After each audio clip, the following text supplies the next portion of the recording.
What's up, kings and queens? It's your boy Dan from Daft Previews, and I apologize. This video was a couple hours later than usual, and the reason why, we have 1,000 games on the NBA today, and when we got a ton of games, you know what that means. I got a ton of bets for you. I'm going to take you through 16 bets that I've already got down today, and I know 16 is a lot, but I'm a volume better. I'm not the sharpest guy out there, but I win more than I lose. And the more bets I place, the more I'm going to win. So I'm going to take you through those 16 bets today.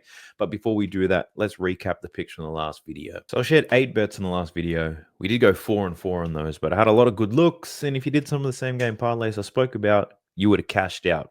I wanted to call this video 8 straight winning days, but I'm interested to see how many views you can get without the bait. But let's talk about it. VIP, 3.92 units on the day. That was another winning day on the books. We've been crushing it in VIP.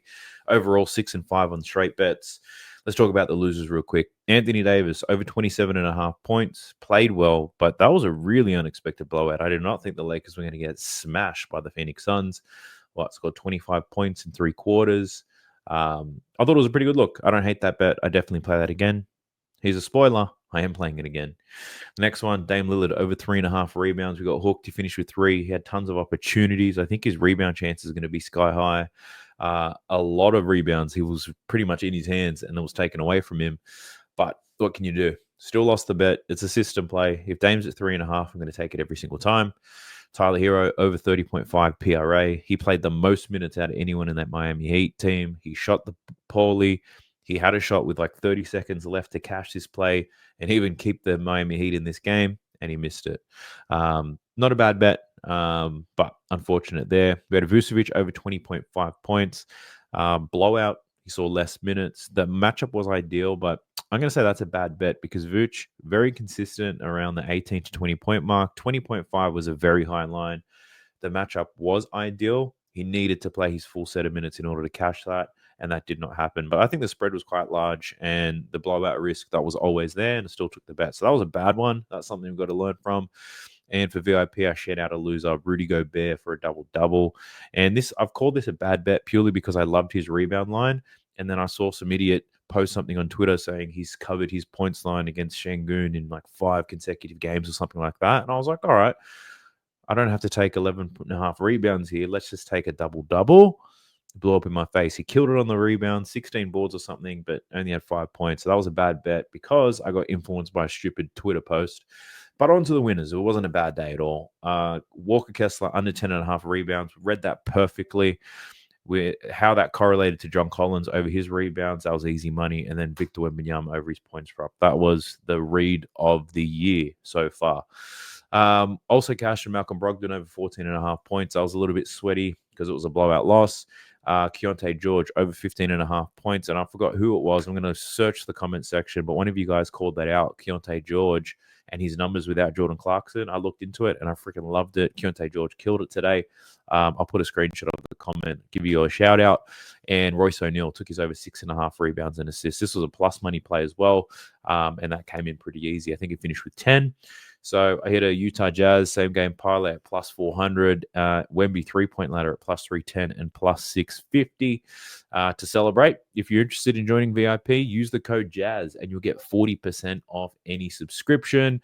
And you guys know what I'm doing. If you don't have the cash or you just want to trial out the VIP, just sign up, deposit to any of these partners, send an email to daftpreviews@gmail.com, and I'll hook you up with 30 days free. So I sent out the trackers, 19 bets, 3.9 units profit, a 26% return. These are the different types of bets. So small bit of profit on straight player props. The Wemby plays was the high value singles, 3 units profit there.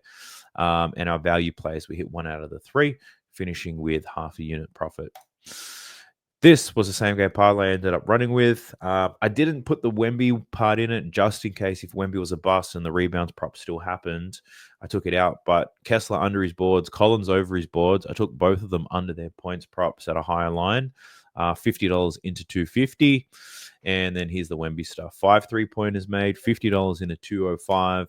And 6 3-pointers made, $25 into 187. So Wemby made me around $500 today. So I wanted to use the code Wemby, but I actually screwed it up. So I had to alternate things and go to the Jazz. But look, enough of me banging around. Actually, I think there was one more picture I needed to show you. What was it?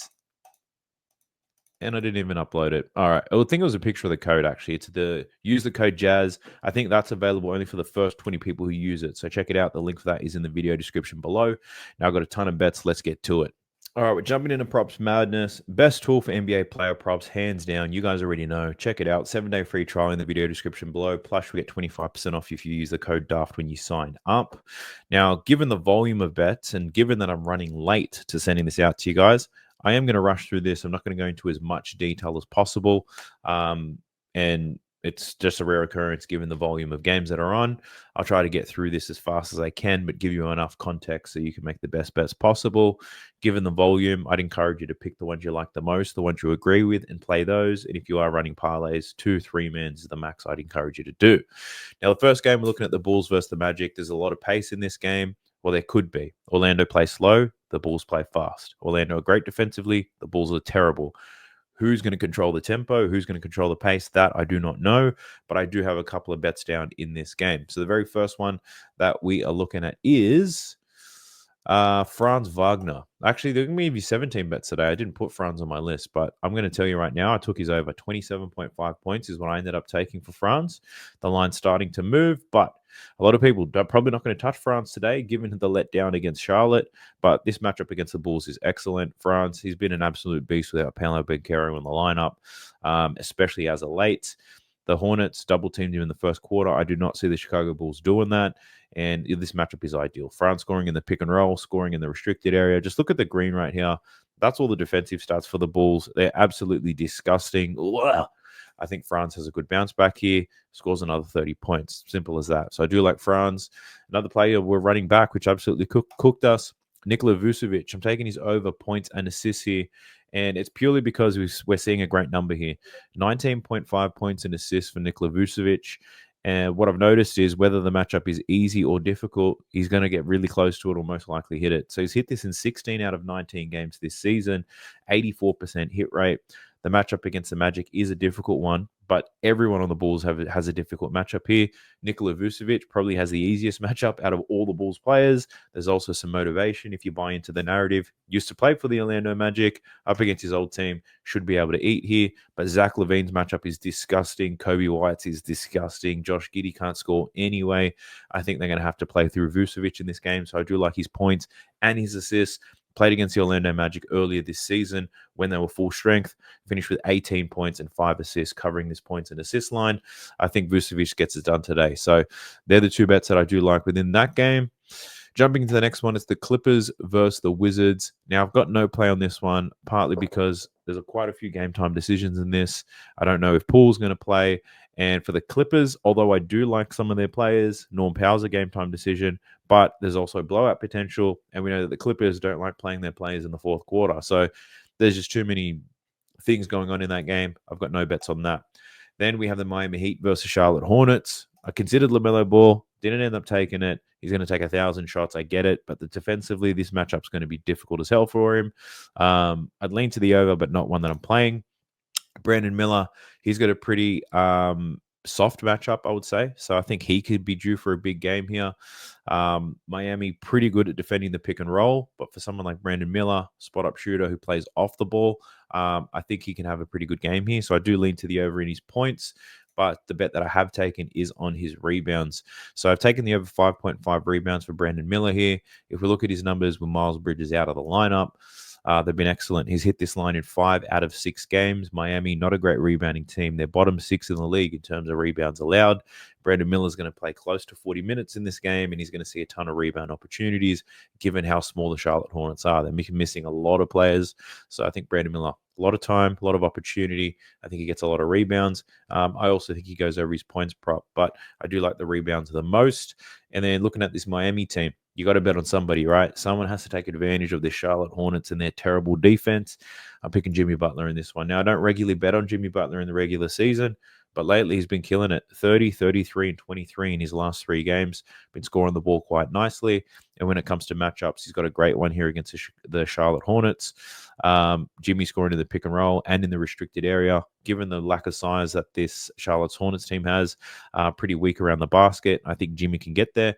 The Charlotte Hornets, believe it or not, have been pretty decent defending spot-up shooters and perimeter players, which is why I'm not running back Tyler Hero in this one, even though his line has moved up. Jimmy Butler, I do like his over 19.5. I wouldn't play it if it moves any higher, but 19.5 for Jimmy, I'm down for that. Let's go. So they're the only 2 bets that I have in this one. The next game, we've got the Hawks versus the Cavaliers. Trae Young's a game-time decision in this one. I think he's got an Achilles problem at the moment. This game has blowout potential as well, so I haven't taken any bets on the Cleveland Cavaliers. Donovan Mitchell, Darius Garland, they have an excellent matchup to score points in this game. Again, I couldn't tell you which one scores the points, but also the blowout is a bit of a risk. I'd probably lean to the Donovan Mitchell play, but like if you're someone who can get like first half points, probably that. But my only bet in this game is on Trae Young. I took the under in his points. I took under 21.5 points. You can get a 22.5 on Prize Picks, which I think is an excellent bet. I do like that, but I ended up taking the 21.5, taking the under there. I got pretty much close to plus money for Trae Young. And what's my thoughts around that? Well, for the past couple of weeks, hasn't been scoring very well at all. His only good scoring games have come against really weak defenses, Portland and Chicago Bulls. Outside of that, he's been dog shit up against the Cleveland Cavaliers. Very difficult matchup for Trae Young. They're good at defending the pick and roll. And he's got an injury, that Achilles problem, plus there's blowout potential, right? So I don't see them playing Trae Young heavy minutes in a blowout loss whilst he's injured with an Achilles problem. So if he does happen to play this game, I do like his under. So that's a bet that I've thrown down in this one. Outside of that, I've got no other bets in that game. Then we've got the Houston Rockets versus Philadelphia 76ers. Now, I spent a lot of time analyzing this. And I've got a good take, I think. Now, it's I'm taking the over here for Tyrese Maxey, 22.5 points. Taking the over. And I don't like betting on Tyrese Maxey unless it's under in his rebounds and assists, and I did consider that. But I'm taking the over in his points. Firstly, the spread in this game is 5.5 points. The Houston Rockets are on a back-to-back. They just played OT against Minnesota today. A lot of their starters played a lot of time. So even though the Houston Rockets are a very good defensive team, I question about how sharp they're going to be in this game after a massive one against Minnesota. Tyrese Maxey comes into this game. No Joel Embiid, no Paul George. Ton of opportunity, ton of usage rates. He's also already played 3 games since he's come back from injury. We've seen his minutes go from 20, 27 to 30. Probably plays about 33 minutes in this game. Ramping up his minutes, more opportunities. I think we see a good game here. If we look at how he's played without Paul George and Joel Embiid this season, he's covered this in 6 out of 7 games, averaging 27.4 points per game. Yes, a lot of these games he was playing close to 40 minutes, and I do not expect that. So those numbers are blown out of proportion a little bit. The game against the Clippers, very difficult matchup for him. Only plays 30 minutes, and that was a blowout loss. So I do like this game against the Rockets because I don't think it's going to be a blowout. I think Maxey gets a bit more minutes than he had been getting against the Clippers. About 33 to 35 minutes I'd like to see. He's going to see a ton of usage. The Houston Rockets, they allow dominant ball players like Tyrese Maxey to play a lot of one-on-one basketball. You can see they allow the second most points in isolation. Tyrese Maxey not afraid to score that way. They're going to limit his assists. They're going to force him to shoot, and I think that's what he does. So I do like Tyrese Maxey to score some points here. In terms of the Houston Rockets players, I've got nothing for you right there. They've got a ton of players who can do a whole lot of different things. And after the big game that they just had, if I had to make some bets and predictions here on Houston, I'd probably be looking at somebody off the bench who didn't log 1,000 minutes in that game. Or maybe someone like a Jalen Green. Jalen Green only played 23 minutes in that last game against Minnesota. That matchup was awful for him. The matchup here against Philly, it's not a bad one. He has been playing pretty poor, though. But at the same time, he could see a good extra. We could be a good buy low spot at 17.5 points. So that could be one to look out for, and we'll see what happens. But Tyrese Maxey, the only bet I have on that one. Then we've got the Blazers versus the Pacers. Similar to some other games, I haven't taken a bet here. They have a lot of game time decisions on this Blazers team. I think we've got what's his name? DeAndre Ayton could be coming back for this game. I'm just pulling it up right now. Yeah, DeAndre Ayton's a game time decision, but so is Scoot Henderson, so is Murray, so is Jeremy Grant. There's just a whole lot of changes there. And for the Pacers, pretty much running back the same team that they have been, but I feel like a lot of the lines for their players are a little bit sharp. So I've got no play on that game at all. Then we've got the Knicks and the Mavericks, and I really like this game. Two teams, pretty predictable how they play, who's going to do what. The concern here is for Dallas. Klay Thompson, Quentin Grimes, Derek Lively, all game time decisions. Luka's still out. The Knicks running back the same team that they have been. All starters probably going to play a lot of minutes. So I do have a couple of different bets in this one. The first one that I'm looking at here is PJ Washington. Now, PJ Washington's been an absolute beast without Luka and scoring the ball quite well, but where he's been really consistent is on the rebound front. So looking at the games without Luka Doncic this season, he's covered this rebound line in all 4 games. So the line's at 8.5. I took the 7.5, swallowing a little bit of juice there, but I do like PJ Washington over 7.5 rebounds. Just book that shit in every single time without Luka. Jalen Brunson, Karl Anthony Towns, high usage rates. PJ Washington's not going to be defending either of them. He probably sees Anunoby. He probably defends a Josh Hart at times. I think he's going to be in good position to grab some rebounds. So PJ Washington, I absolutely love that play. The other play that I do like in this game is actually on OG Anunoby. Now, he just scored 40 points against Denver, so I'm not backing his points prop. His matchup is pretty good, though, to score points. I'm actually taking his rebounds and assists. So over 6.5 rebounds and assists for OG. He's hit this in 12 out of 17 games this season. He's averaging 7.5 rebounds and assists. And he's up against the Dallas Mavericks team that are bottom 10 in assists allowed, bottom 10 in rebounds allowed. OG, who's he going to be defending in this game? It might be someone like a PJ Washington. OG is a great defender, but the Dallas Mavericks probably don't have a player that they're going to need to sick OG on who's going to really take him away from the rim. Kyrie's going to have a high usage rate in this. And also they're, Hardy off the bench. So I think the Dallas guards, they're going to have a lot of possession, a lot of usage rates, and OG, I don't think he's going to be the one chasing them around. So I do like his rebounds and assists in this game. The hit rate on it is awesome. He's obviously going to play a lot of minutes on the Tibbs. So I do like OG. He's my only bet so far on that Knicks team. I did consider some others, but there's a lot of people betting on Jalen Brunson because they're on that narrative that he's up against his old team. And yeah, I don't buy into those types of things. He's really inconsistent. I honestly consider Jalen Brunson's assist line because Dallas has been leaking quite a few assists.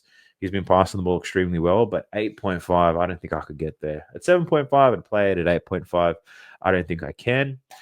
Another one, this is not a bet, but I'm just talking through what I've seen. A really popular play, people taking Kyrie's under an assist. In the 4 games without Luka, he's had 6 assists in every single game. Some people got it at 7.5. A lot of juice.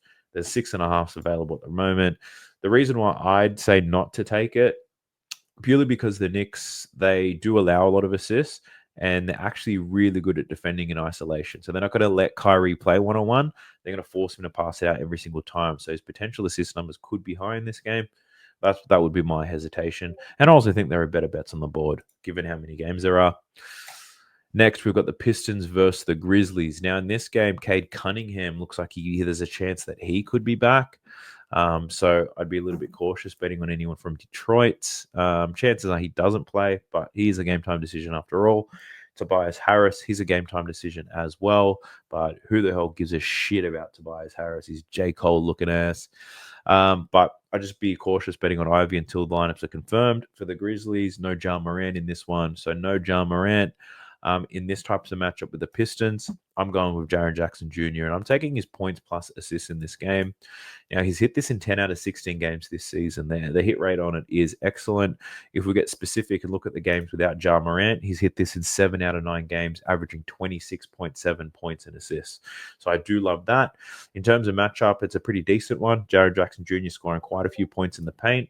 This Detroit Pistons team, pretty good at limiting points in the restricted area, but Jaren Jackson Jr., that's not his favorite place to score. We're talking about towards the free throw line in the paint, little floaters, hook shots, and he likes to score in transition jumpers. But pretty much his usage rate is sky high with no Ja Morant in the lineup. Detroit are pretty good at limiting like catch and shoots and stuff like that. So Desmond Bane's playing poorly. Jalen Wells, somewhat difficult matchup. I think Jaren Jackson Jr. is going to have to carry this Memphis squad today. So I am taking the points and assists for him.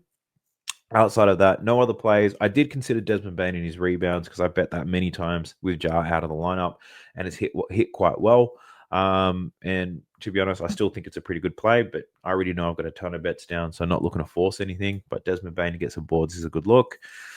Then we have the Toronto Raptors versus the Pelicans. This one as well, littered with a lot of game time decisions. DeJounte Murray could be back.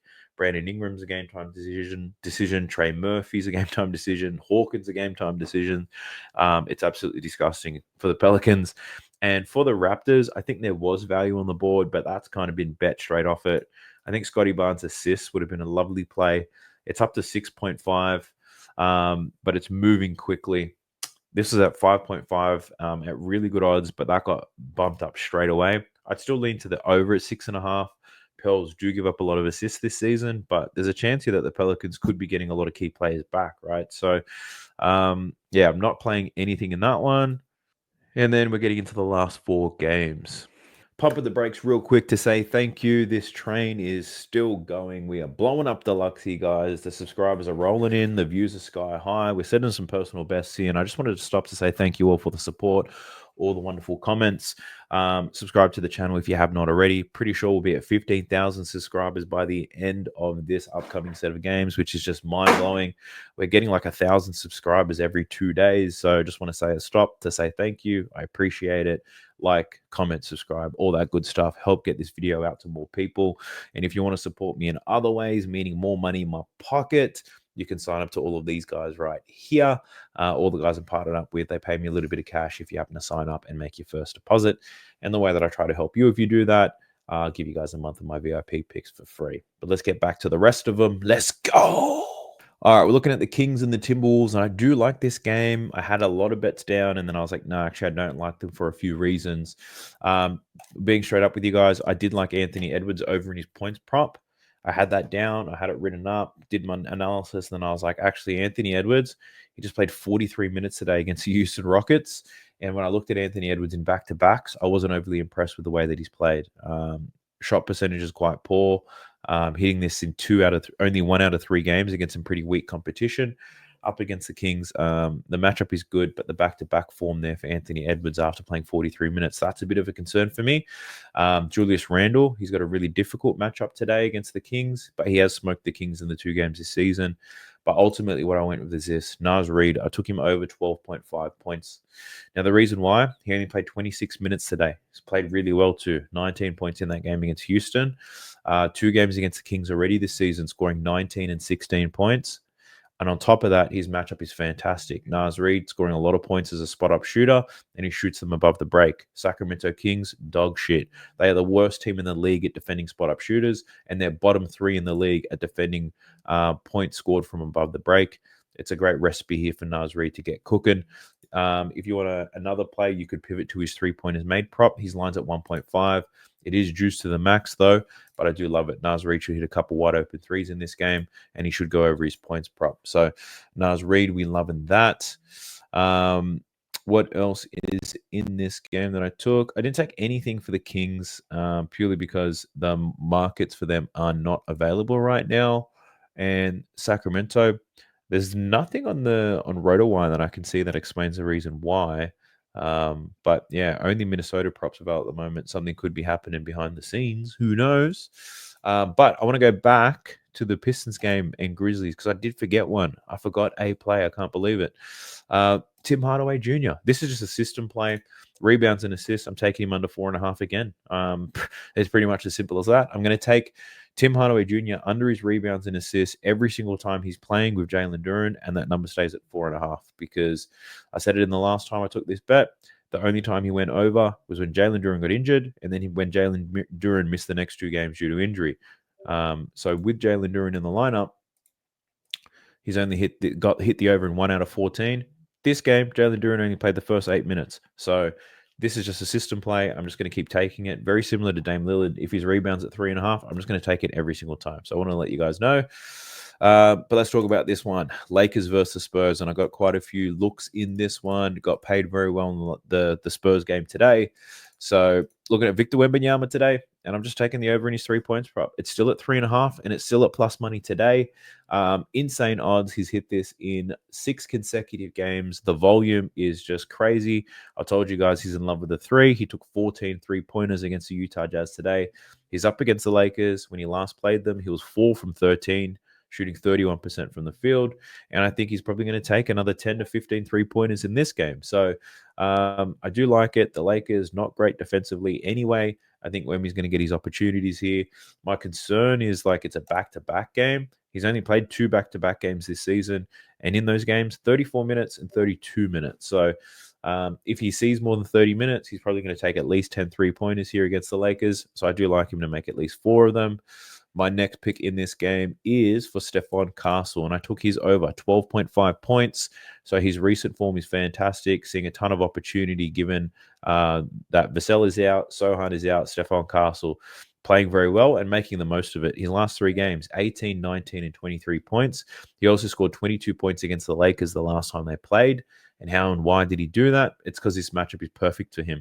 Stephon Castle scores in transition. He scores in the restricted area. The Lakers, bottom 2 in defending transition buckets, bottom 4 in limiting points in the restricted area, especially with Wemby on the court. I guarantee Anthony Davis is not going to be in that paint area. Lakers, bottom 4 defensive rating. They allow the 4th most points in the paint. Stephon Castle, he only shoots open threes above the break, and he makes layups. That's pretty much his game. So the matchup here is fantastic for him. I love him to go over 12.5 points here against the Lakers. And then speaking about the Lakers, Anthony Davis, I took his over his points prop. There's 26.5s lingering around. I think I took a 27.5 though. I didn't want to pay all this juice. 27.5 is what I took. Now, this is the second day in a row I'm taking him. Like I said, 25 points against Phoenix. They got blown out. So the good news, he didn't play more than 40 minutes. So he should have some energy in the tank here against the Spurs. Last game against the Spurs, he did score 40 points. He gets up for Wemby. It's crazy. Scared of the Joker, but he gets up for Wemby. 40 points last time against them, 26 shot attempts. I want to see some high volume here for Anthony Davis. Surely he gets it this time. So that's a pretty straightforward bet. Taking Anthony Davis against Wembanyama. What else have I got? I've got 3 more bets to get through. So we're doing quite well with time here. What do I have? We've got the Nuggets versus the Jazz. So really interesting look here. What am I going with? Keontae George. So he scored extremely well today without Jordan Clarkson against the Spurs. Up against the Denver Nuggets, he's got a tough as hell matchup. So I'm not taking his points today, but I am looking to take his over 6.5 assists. Now, on the season, he's only hit this line in 6 out of 16 games, which is why it's important you pay attention to lineups. Jordan Clarkson is out again. And if we look at the numbers without Jordan Clarkson, 4 games, small sample size, but he's averaging 7.3 assists without Jordan Clarkson, covering this line in 3 out of 4 games. What's helpful is that one of those games was against the Denver Nuggets. He had 16 potential assists, finished with 8 assists, and it was a blowout loss. They lost that game by 26 points. The reason why I love that is the spread in this game is 9. And even if the Jazz do get blown out again, we know that Keontae George can cover this line in a blowout. The matchup is great. The Denver Nuggets do allow the 2nd most assists in the league. We know that Keontae George gets a lot more assists with Jordan Clarkson out of the lineup. So all signs are pointing to a yes here for Keontae George. I do like that. So taking his over.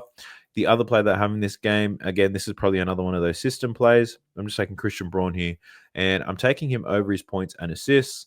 That line's at 16.5. He's covered this in 11 out of 16 games this season, averaging 17.9. He had 20 points and assists against the Utah Jazz earlier this season. And there's obviously no Aaron Gordon. Peyton Watson's a game time decision. So I think Christian Braun's just going to continue to see a lot of opportunity. Now, without Aaron Gordon, he's hit this in 7 out of 9 games. The only under, blowout loss against the Knicks. They lost by 27. And then against the Dallas Mavericks, they won that game. Christian Braun, 5 from 10, didn't attempt a 3-pointer in that game, but very close. That matchup wouldn't have been ideal for him anyway. But this one against the Jazz, it's a pretty good one. Christian Braun scores most of his points in transition. This Utah Jazz team, dead last in the league at defending the transition. So I think Christian Braun can get some easy buckets today, some full court passes from Nikola Jokic. We know that Westbrook loves to throw that ball around too. So I think Christian Braun can take advantage of that.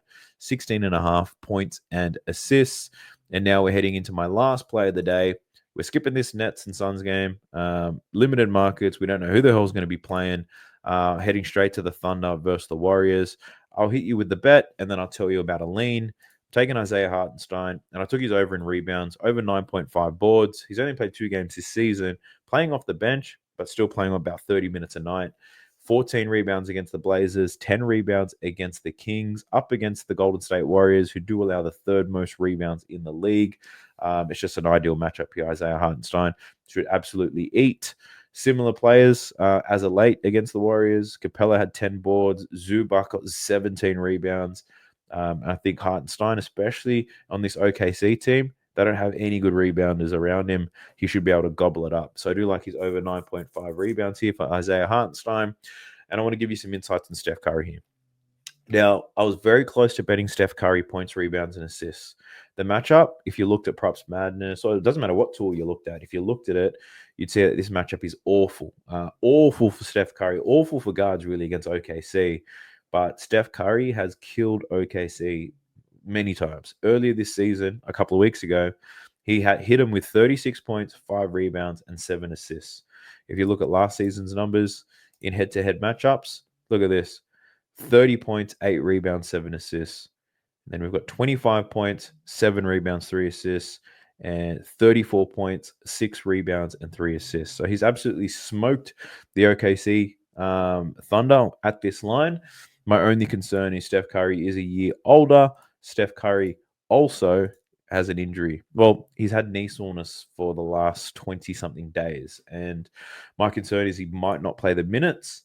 That's the reason why I'm not betting it. He's also a game time decision. But if Steph Curry absolutely kills OKC, it's an OKC thing. He must have something against them.